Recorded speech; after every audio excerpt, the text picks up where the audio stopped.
함께 사도신경으로 신앙 고백하시겠습니다. 전능하사 천지를 만드신 하나님 아버지를 내가 믿사오며 그 외아들 우리 주 예수 그리스도를 믿사오니 이는 성령으로 잉태하사 동정녀 마리아에게 나시고 본디오 빌라도에게 고난을 받으사 십자가에 못 박혀 죽으시고 장사한 지 사흘 만에 죽은 자 가운데서 다시 살아나시며 하늘에 오르사 전능하신 하나님 우편에 앉아 계시다가 저리로서 산자와 죽은 자를 심판하러 오시리라. 성령을 믿사오며 거룩한 공회와 성도가 서로 교통하는 것과 죄를 사하여 주시는 것과 몸이 다시 사는 것과 영원히 사는 것을 믿사옵나이다. 아멘. 찬송 314장을 부르시겠습니다. 314장 찬송을 다 함께 부르시겠습니다.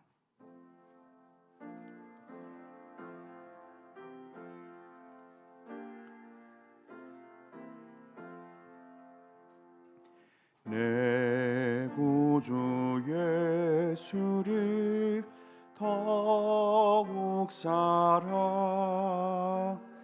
엎드려 비는 말 들으소서. 내 진정 서원이 내 구주 예수를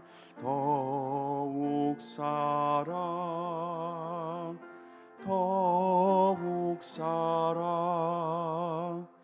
이전에 세상 나 기뻤어도 지금 내 기쁨은 오직 예수. 다만 내 비는 말 내 구주 예수를 더욱 사랑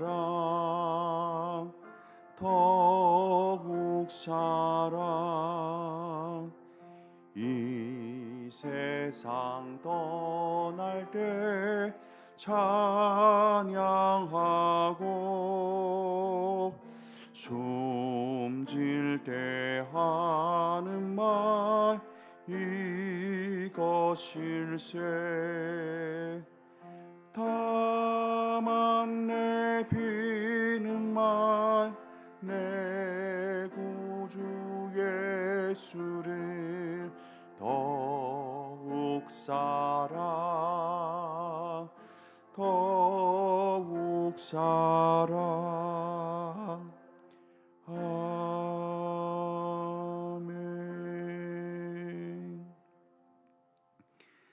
아멘.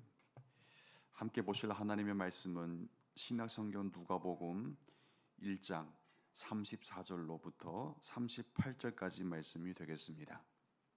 신약성경 누가복음 1장 34절로부터 38절까지 말씀이 되겠습니다.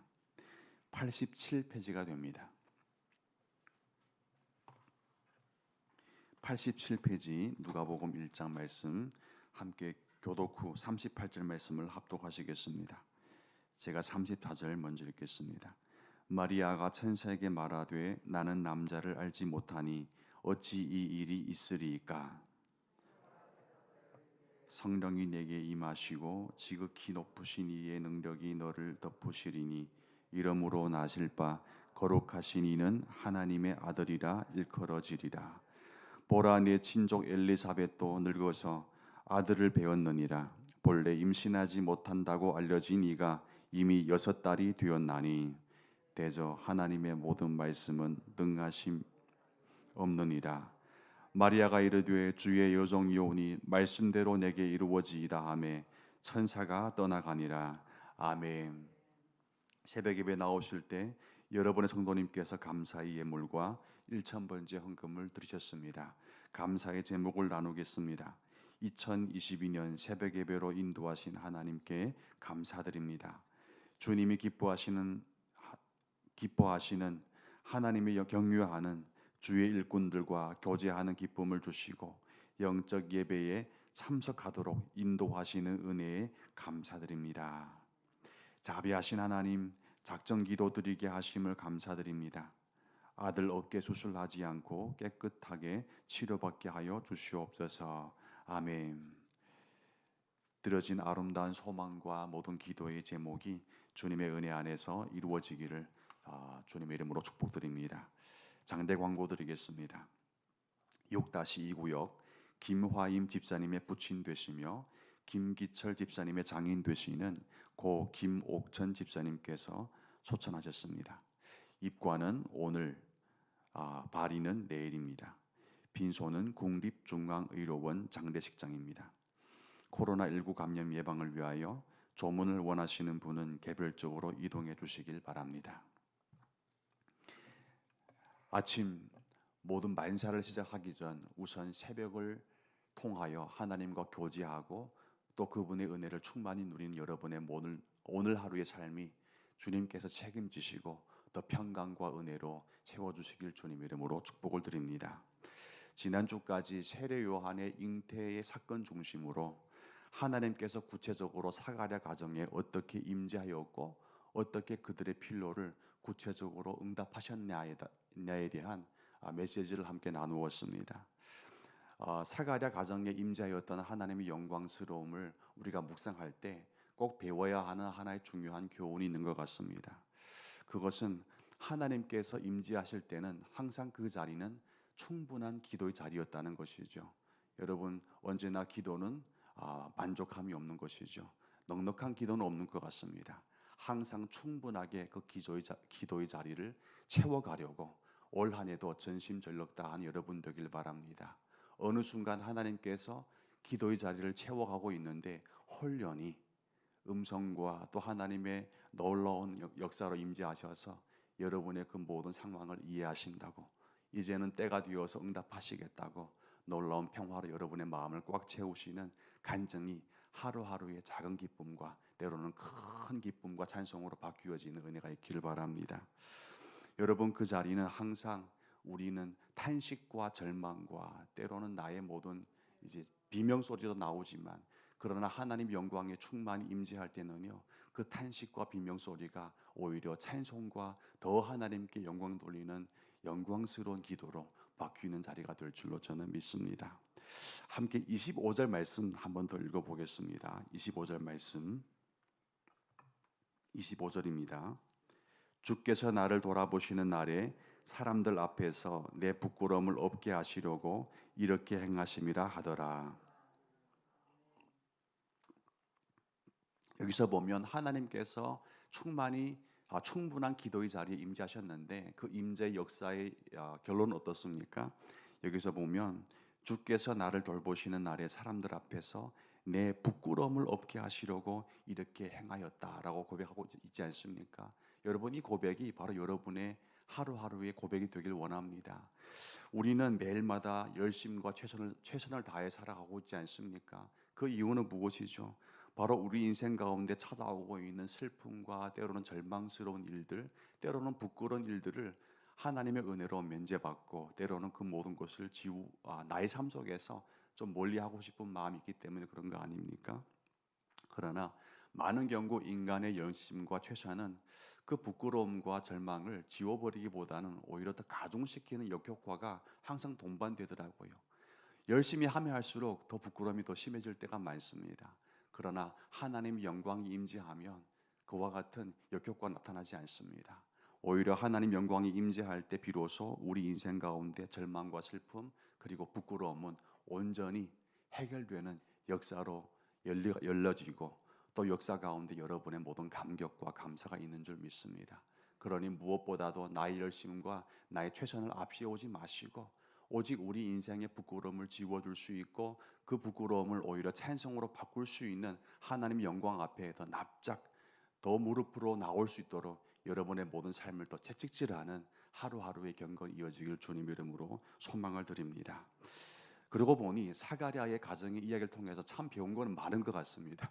적어도 기도는 어떻게 해야 되겠나, 또 기도의 깊이는 무엇이 어떤 자리까지 나가야 되는지를 우리가 많은 배움을 얻었던 것 같습니다. 사갈의 가정을 통해서 저에게 개인적으로 주는 중요한 교훈이 있다면, 인생은 남다르게 성공해야만이 잘 살아지는 게 아니더라고요. 인생은 성공해야 잘 살아지는 게 아니고, 인생은 남다른 은혜를 받아야 잘 살아지는 것입니다. 여러분, 우리의 모든 성공을 앞세우지 마시고 하나님의 은혜 앞에 은혜 받는데 남다른 성공자가 되겠다는 그 결심 하나 있으면 여러분 올 한 해 잘 살아지게 되는 줄 믿으시기 바랍니다. 그러니 무엇보다도 나의 모든 삶을 빛내주는 그 자리가 아니라 오히려 나의 영혼을 빛내주는 말씀 앞으로, 기도 앞으로, 찬양 앞으로, 봉사자의 자리 앞으로 더 나오십시오. 왜냐하면 그 자리가 여러분을 잘 살게 만들어 주거든요. 여러분, 은혜 받는 자리가 항상 여러분의 가장 최우선으로 사모하는 자리가 되어야 할 줄로 믿습니다. 오늘 읽은 본문에서는 마리아라고 하는 평범한 처녀에게 임했던 남다른 하나님의 은혜가 있습니다. 그 은혜가 무엇입니까? 함께 28절 말씀 읽겠습니다. 28절.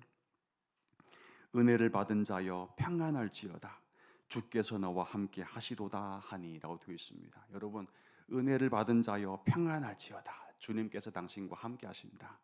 새 번역 성경에 보면 은혜를 받은 자여 기뻐하여라 이렇게 되어 있습니다. 여러분, 개역개정 성경을 보는 것도 중요하지만 옆에 새 번역 성경쯤 하나 이렇게 다른 번역을 한번 펼쳐놓고 보면요, 훨씬 더 마음에 다가오거든요. 평안할지어다를 새 번역 성경에서는 기뻐하여라라고 번역되어 있습니다. 여러분, 이 본문에서 우리가 얻는 중요한 배움 있지 않습니까? 우리 하루하루 바라는 가장 큰 바람이 무엇입니까? 바로 평안과 기쁨이 있는 삶이 아니겠습니까?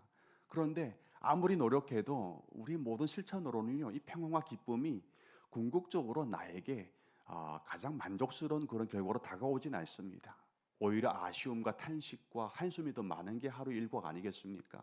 그러나 이 마리에게 찾아왔던 천사의 고백을 통하여서 저는 번뜩이는 하나의 하나님 메시지를 발견했습니다. 그것은 무엇입니까? 평안하고 싶거든. 기쁨이 늘 우리 삶 속에 나의 모든 삶을 인도하는 역사로 바뀌고 싶거든. 여러분, 은혜 받는 자가 되어야만 합니다. 마리아여, 은혜 받는 자여, 기뻐하라. 평안할지어다, 주께서 그대와 함께 하신다. 여러분, 이 삶이 여러분과 제가 오늘 하루 고백하는 삶이 되길 바랍니다. 우리의 삶은 은혜 받는 자리에 있을 때 비로소 평안과 기쁨을 누리게 되어 있다는 것이죠. 여러분, 하루 일과 시작하기 전에 하루의 만사를 다 제쳐놓고 우선 먼저 하나님 앞에 나오셔서 새벽 기도를 드리는 이유가 무엇입니까? 우리의 마음 가운데는 하나의 확신이 있는 것이죠. 바로 이 자리가 은혜 받는 자의 자리인 것입니다. 은혜 받는 자리에 또 은혜가 임할 것이고, 은혜 받는 자에게 하나님의 평안과 기쁨이 주의 영광의 임재와 함께 동행함의 역사로 여러분에게 선물로 주어진다는 확신 때문에 이 자리에 나온 거 아니겠습니까? 여러분, 때로는 피곤하고 때로는 몸이 지칠지라도 이 자리가 바로 은혜 받는 자리라는 그 동기부여 때문에 여러분 더욱더 이 새벽 기도의 자리를 최선 다해서 채우시고 또 새벽 기도를 깨우시는 여러분 되기를 주님 이름으로 축복을 드립니다. 하나님의 은혜는 항상 은혜 받는 자리, 또 은혜 받는 자의 심령에 충만히 임재하게 되어 있어요. 그 심령이 바로 어떠한 역경이 올지라도 그 속에서 하나님을 붙잡는 그 신앙 고백으로 평안해지며 더욱더 범사에 기뻐하며 감사하는 하나님을 믿는 사람답게 그 신앙 고백의 사람으로 바뀌어지는 것이죠. 나의 열심 기뻐할지어다, 안 돼요. 감사할지어다. 근데 집에 딱 가니까 막 이렇게 행동하는 죄송합니다, 꼬라지가 마음에 거슬리는 겁니다. 그때부터 기쁨과 감사는 싹 사라지거든요. 이 자리가 은혜롭지, 이 자리만 벗어나면 은혜롭지 않습니다. 여러분, 나의 마음으로 되는 게 아니고 은혜 받는 마음이 비로소 모든 범사에서 평안과 기쁨을 찾게 되는 것입니다. 그러니 중요한 것은 내 열심이 아니라 이 마음 가운데 하나님의 은혜로 꽉꽉 채우기 위해서 최선 다하는 그 역사, 노력 가운데 하나님의 영광과 선물이 임재하는 것이죠. 그러니 오늘 이 자리 여러분 기도 드릴 때, 주님, 나는 나를 믿지 못합니다. 그러나 우리가 믿을 수 있는 것은 하나님의 은혜가 임재하면 오늘 하루도 나는 감사할 수 있고, 오늘 하루 나는 기뻐할 수 있고, 오늘 하루 나는 어떤 역경 속에서도 평안을 선포할 수 있다는 것. 여러분 그 사실 때문에 이 새벽 기도 자리가 더욱더 영광스러운 자리로 여러분에게 고백되어지길 바랍니다. 하나님의 은혜는 보편적인 은혜와 특별한 은혜로 구분됩니다. 여러분 다 아시겠지만 보편적인 은혜는 말 그대로 모든 사람이 다 누리는 은혜입니다. 하나님은 예수 안에 있는 사람도 그렇고 예수 밖에 있는 사람에게도 보편적인 은혜는 똑같이 적용해 주십니다. 공기 마시는 것, 햇빛 우리가 조임 받는 것, 또 우리 삶 가운데 여러 가지 있지 않습니까? 그 모든 것이 다 하나님의 보편적인 은혜이거든요. 그런데 특별한 은혜는 특별한 자에게만 임합니다. 특별한 은혜는 특별한 목적으로 임하는 것이죠. 오늘 마리아에게는 보편적인 은혜도 임하였지만 더 중요한 것은 하나님께서 특별한 은혜로 감싸 주셨다는 사실입니다. 여러분에게도 항상 보편적인 은혜도 충만해야 되겠지만 그게 부족하면 우리 몸이 병이 오고 때로 여러모로 아플 수도 있거든요. 마음이 답답해지고 여러분 그 보편적인 은혜 가운데 여러분 결핍함 없길 바라고 더 나아가서 특별한 은총 가운데도 여러분 항상 여러분의 삶이 담겨지길 바랍니다. 함께 35절 말씀 읽겠습니다. 35절 천사가 대답하여 이르되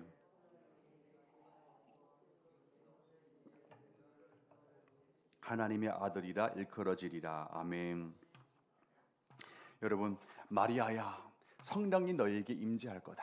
그리고 성령으로 인해서 내가 잉태될 것인데 너에게 낳은 아이가 누구입니까? 하나님의 아들이라는 것입니다. 여러분 놀랍지 않습니까?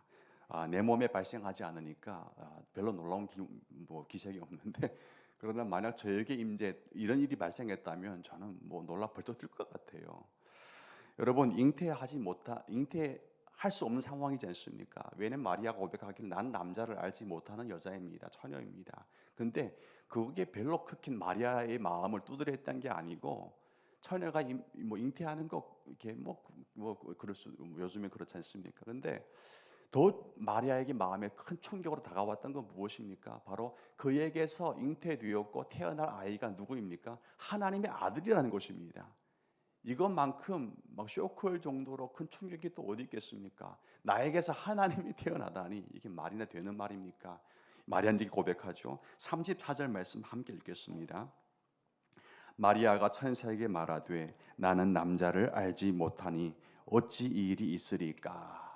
어찌 일이 있으리까? 마리아에게 큰 충격을 준 것은 남자를 알지 못하는 스스로의 임신도 아니었고 오히려 더 중요한 것은 하나님의 아들이 태어난다는 사실이었죠. 저는 마리아에게 그 충격을 묵상하다가 사실 우리 이 자리에 있는 모든 분들 다 마리아와 같은 똑같은 충격을 빠져야 된다고 저는 이제 깨달았습니다. 이유는 무엇입니까? 여러분 하나님의 아들이신 예수 그리스도의 생명이 누구에게 지금 임재했죠? 마리아에게 잉태되지 않습니까? 이제 곧 임재하겠죠. 그런데 오늘날 우리 모두에게 생명으로 깊이 임재하신 분이 또 누구입니까? 마리아에게 예수 그리스도가 잉태되었어요. 그러나 오늘 똑같이 우리 안에 나의 생명으로 임재하시는 분이 누구이십니까? 하나님의 아들이신 예수 그리스도 아닙니까?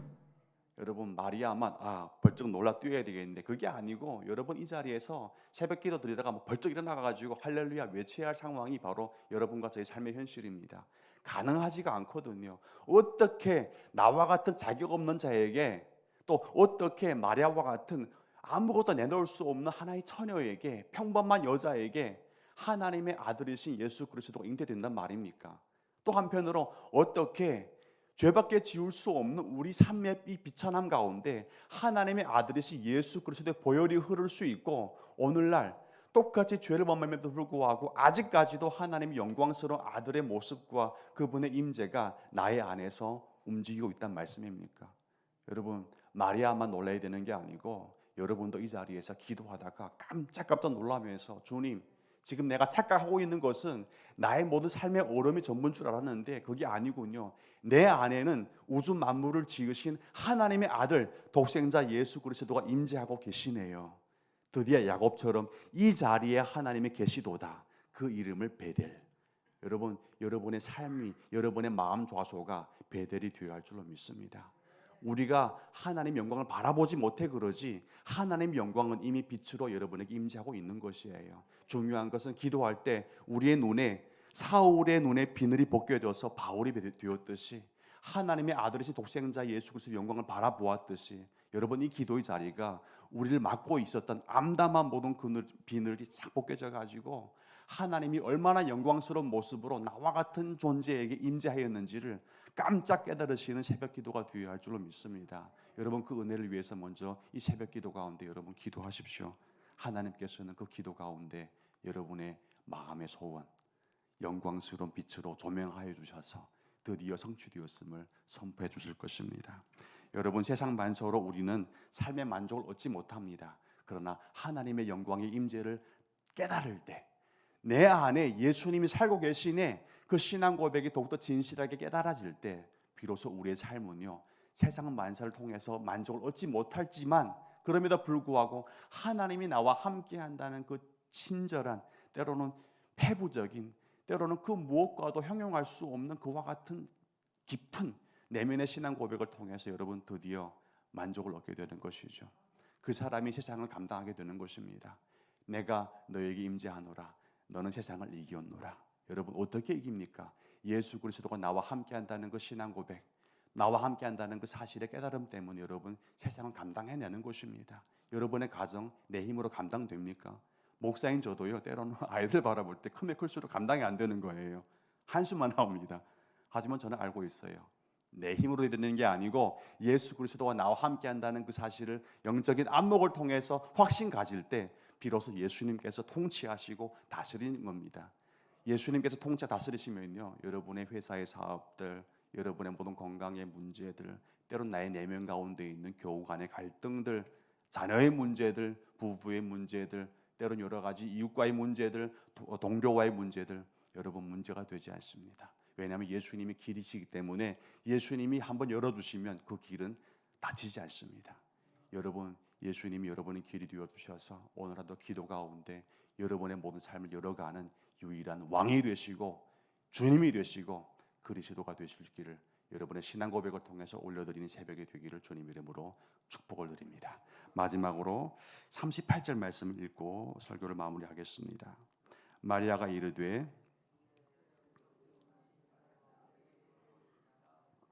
아멘. 아멘. 저는 이 말씀에 감동받았어요.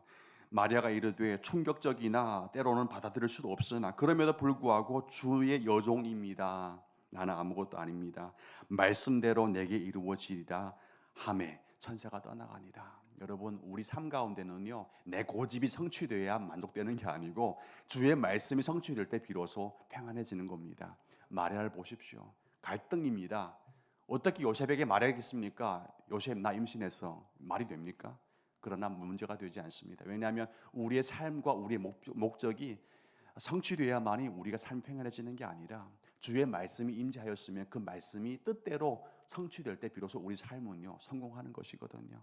여러분 오늘 하루 나의 모든 아집과 고집으로 내 삶의 성취를 내 삶의 승리를 가늠하려 하지 마시고 내 삶 속 가운데 오늘 하루 24시간 주의 말씀이 어떻게 성취되었는가 그 판단 기준으로 여러분 오늘 하루를 내가 잘 살아냈는지를 한번 가늠해보는 성숙한 성도가 되기를 바랍니다. 주님 이해되지 않지만 주의 말씀과 뜻이 그렇다면 주의 말씀과 뜻이 성취됨으로 오늘 하루 만족하고 기쁨이 있습니다. 감사합니다. 이렇게 기도할 때 여러분의 삶을 통해서 하나님의 향기와 그분의 영광과 또 그분의 자녀다움이 무엇인지를 알게 되는 것이죠. 그런 가정을 하나님이 세우시고 그런 기업과 그분의 인생을 하나님은 존귀하게 여기시는 것입니다. 주님 앞에서 나의 뜻이 아닌 주님의 뜻이 이루어지기를 위해서 최선 다하시는 또 하나님 앞에 우선 먼저 기도드리는 새벽 기도의 용사가 될 수 있기를 주님 이름으로 축복을 드립니다. 기도드리겠습니다. 아버지 하나님 마리아에게 천사가 예고하였던 예수 그리스도의 탄생 이야기를 통하여 우리가 얻는 교훈과 배움이 있다면 하나님 이 자리에서 결단 기도를 드려올 때 은혜 주시고 능력 주시어서 이 모든 배움을 살아낼 수 있도록 역사하여 주시옵소서. 주님 앞에 우리의 모든 삶이 나의 고집을 앞세워서 그 고집을 성공시켜서 더욱더 내 마음의 만족을 얻는 것이 아니라 오히려 하나님 말씀과 뜻이 내 삶 가운데 성취됨으로 더욱더 기쁨이 있는 성도의 신앙 고백 성도의 넉넉함과 풍요로운 마음으로 하나님 가꾸어 주시옵소서. 주님 앞에 올려진 귀한 예물 가운데도 하나님의 놀라운 임재와 주님의 축복이 함께하길 소망하며 예수님의 이름으로 기도드립니다. 아멘.